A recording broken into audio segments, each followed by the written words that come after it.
सलाम Pakistan Asian news के तमाम नाजरीन को मेरा सलाम। मैं हूं आपकी होस्ट कोमल खान। खबर आप तक पहुंचा रहे हैं। त्यारे गैर में भी पीटीआई के साथ रिश्ता कायम, चकवालियों ने अपनी मिसाल आप कायम कर दी। सऊदीया में बगैर रिश्तेदारी के साबिक वज़ीर आज़म इमरान खान के यारों की खिदमत करना मलिक अनवार सदफ का तुरा इम्तियाज़ है। सऊदी अरब में मुकीम इलाका वनहार का नौजवान लीडर जो खुद को सिर्फ इमरान खान का वर्कर कहलाता है, खान के दोस्तों की खिदमत करना अपना फ़र्ज समझता है।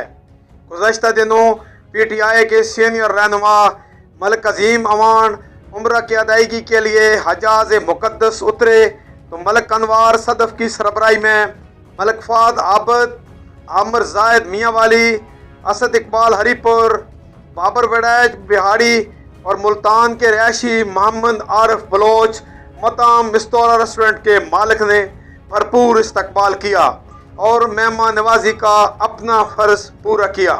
ये बात भी रिकॉर्ड पर है कि साबिक सूबाई वजीर राजा यासिर सरफराज जो फर्जंदे चकवाल भी हैं, उन्होंने भी मलिक अनवार सदफ की मेहमान नवाजी और पीटीआई के साथ मोहब्बत का भरपूर तरीके से इतराफ़ किया है। कैमरामैन जुबैर मलिक के तावन से Malik Nasir Qamar, bureau chief Asian news Chakwal. जी, मज़ीद खबरों और अपडेट से बाखबर रहने के लिए देखते रहिए एशियन न्यूज़ HD।